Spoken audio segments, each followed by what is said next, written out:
और आपको ये बताया कि अगर ये देवता प्रसन्न हो गए तो इतना अनाज होगा जो भारत में अभी तक कभी नहीं हुआ। और वो आपको बताया, बालू उठाई और आपसे कहा खेतों में डालो और 100 मील तक बराबर फसल होगी। लेकिन आपको बराबर हमेशा कड़ी जोड़े रहे कि बाबा जी की बात को मानना पड़ेगा। देवता आपके लिए काम कर रहे, बाबा जी भी आपके लिए काम कर रहे, आप अपने लिए भी करो, देवताओं के लिए भी करो। लेकिन आप नहीं करोगे तो फिर समझ लीजिए आप अभी कोई वक्त निकला नहीं है, अभी सब वक्त पड़ा हुआ। और वो रेडियो और अखबार नहीं बोलते थे, लेकिन बाबा जी ने ये कहा कि मैं इतना दुनिया में शोर मचा दूंगा कि लोगों को बोलना पड़ेगा। अंत में मेरे बोलने के बाद क्या ही करोड़ आदमियों को जब मैंने ढंडोरा पीट दिया तब बोले अखबार रेडियो कि इतना अनाज पैदा हुआ जो अभी तक कभी नहीं हुआ। कहिए तो हम देवताओं को वापिस कर लें और फिर अब दुनिया के लोगों को मजा मिल जाए, ये भी देखने को लोगों को मिल जाए। लेकिन कई लाख आदमियों के बीच में बोलेंगे तब देवताओं को वापिस करेंगे और फिर दुनिया को बताएंगे, बोलिए अब क्या हुआ, तो लोगों को पता चल जाएगा। फिर लोग चिल्लाएंगे तो उनके लिए एक माफी है कि ये पगड़ी वालों के साथ चले जाते। ये जो पगड़ी पहराई गई है ये ऐसे नहीं पहराई गई, ये कोई मजाक नहीं है, ये कोई हंसी खेल है, ये अपना पुरातन विज्ञान है जिसको ज्ञान कहते हैं। ये कोई वजह है तो वो तो मैं शाम को सबके समझ बताऊंगा। अभी तो सारे सत्संगी आ रहे हैं, शाम को 6 बजे 7 बजे तक लोग आएंगे तब आप देखिएगा। तो ये सत्संग आप सुन लीजिए। हमारी एक बात, हम कोई बात ऐसी नहीं करते हैं जिसमें किसी का कोई नुकसान। मैं तो सारी इंसान मानव जाति को भगवान की देन समझता हूं और जो भगवान की देन मानव इंसान जाति में उसमें जो जीवात्मा वो भगवान की अंश। मुझे हिंदू मुसलमान और ईसाइयों से कोई मतलब न, मुझे शब्द के झगड़े में जाना। मैं तो देखता हूं ये इंसान आदमी है, इसमें वो भगवान की जीवात्मा रूप, और उसी को समझने की जरूरत है। जो उसको समझ लेगा उसने सबको समझ लिया, और जिसने इसको नहीं समझा ऐसे उपदेश कब तक चलते, ज्यादा नहीं सीखते देश में। ये धर्म देश है, ये धर्म क्षेत्र भूमि है ऋषियों मुनियों साधु संतों अवतारी शक्तियों की। यहाँ बड़े बड़े लोग आए और बड़ा बड़ा उन्होंने बहुत कुछ किया, लेकिन सब फना होके चले गए। आखिर में अस्तित्व वही धर्म का रहा, कोई कर्म करा। तो थोड़ा सत्संग सुन लीजिए, भादों का महीना है, सबको घबराहट है। भादों के महीने में सबको धों लगी हुई है, सबको चिंता लगी हुई, क्या हो जाएगा, क्या हो जाएगा, क्या होगा, क्या होगा। छोटे भी घबरा रहे, बड़े भी घबरा रहे, ऊपर से क्या होगा, नीचे से। ऊपर तो अभी आ रहा था तो हर एक बड़े बड़े बुद्धिजीवी के ऊपर मस्तक पर तलवार लटकी थी। हिंदुस्तान नहीं सारा विश्व का आदमी जनमत ये कहता था मेरे ऊपर गिरेगी और मैं मर जाऊंगा।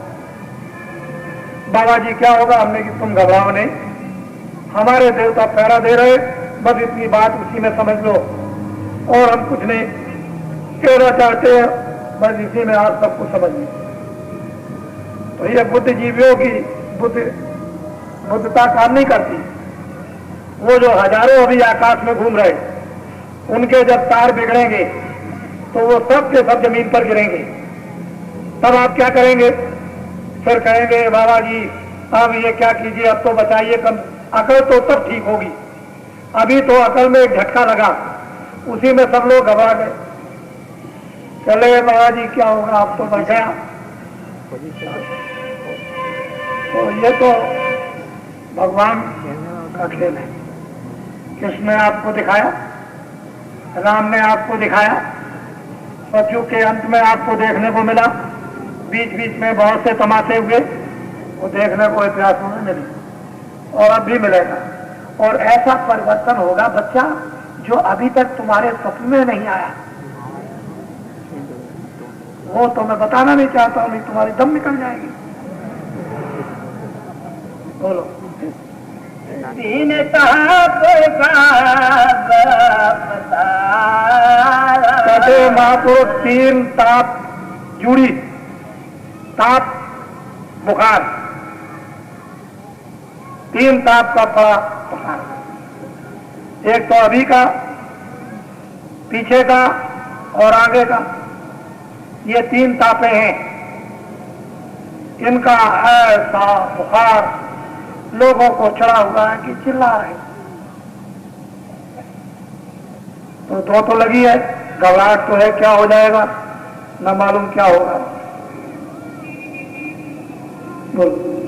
एक एक जीव घेर कर मारा, सारे जीवों को चारों तरफ से घेर दिया और तीन जूड़ियां, तीन बुखार चढ़ा दिए।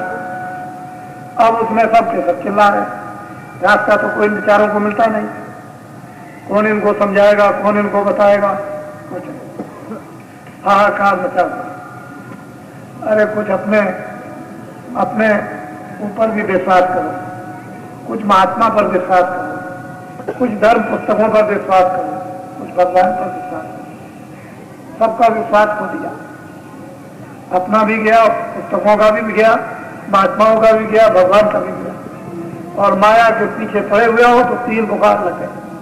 और ऐसे जूड़ियां लगी हुई हैं कि बिल्कुल ऐसे कांप रहे जो जूड़ी में कांपते हैं। इस जूड़ी की दवा महात्माओं के पास और किसी के पास नहीं। आप चाहोगे कि इन तीनों तापों से बच जाओ तो आपके पास इसकी कोई औषधि नहीं। तीनों तापों से बचना चाहते हो तो जाओ उन फकीर, उन महान आत्माओं के पास, वहीं से दवा मिलेगी, तब बचोगे। बोलो। काम क्रोध मद लोभ पाप, और इस पर तीन तो जूड़ियां बुखार चढ़े हुए हैं, उसमें चिल्ला रहे, फिर उस पर काम, उस पर क्रोध, उस पर लोभ, ये और इस पर सवाल, उसका दूना न मालूम कितना दुख। अब क्या करें? फिर एक दूसरों के मन दुश्मन, पति पत्नी, पिता पुत्र, भाई बंधु, कुटुंब परिवार, जात बिरादरी, पड़ोसी एकदम दुश्मन, उनके मामूली शत्रु है। तो एक व्याधि से नर मर, एक व्याधि से तो मर जाते हैं, इनको नाना व्याधि लगी हुई है, छूटेगा कैसे? कोई रास्ता नहीं। नरनारी बच्चे बच्चियों, महात्माओं की कृपा होती है जो कभी आकर के ऐसे युग में उबार लें, छुड़ा लें, आपको बचा लें, सीधे रास्ते पर लगा लें, आपकी जूड़ी उतार दें, बुखार उतर जाए, बीमारी दूर हो जाए, और फिर वही दवा जो बहुत महात्माओं की कड़वी लगती थी वो मीठी लगती। हमने बहुत लोगों को देखा है कि घर में जाते हैं तो कभी पत्नी नाराज तो कभी पति अनुकूल है तो पत्नी नाराज, पत्नी अनुकूल है तो पति नाराज, और दोनों जब अनुकूल है तो बच्चे नाराज, और तीनों अनुकूल है तो पड़ोसी नाराज, और पड़ोसी नाराज तो जात बिरादरी वाले नाराज। तो जिसको देखता हूँ बाबा जी के पास क्यों चले गए? तो ऐसा बुखार, नाना भात का संताप, जिसको कहते हैं त्रिदोष, जब लग जाता है तो होश नहीं रहता है। इससे छूटना चाहोगे तो महात्मा ही काम आएंगे और कोई काम नहीं। इस दुनिया में न भाई बहन तुम्हारे हितैषी, न धन जायदाद जमीन हितैषी, न जानवर जानवर, न ये हितैषी। अगर कोई इस देश में हितैषी तो महात्मा, वही अंत में मरने से पहले, मरने के बाद काम आते हैं, और कोई काम आता ही नहीं।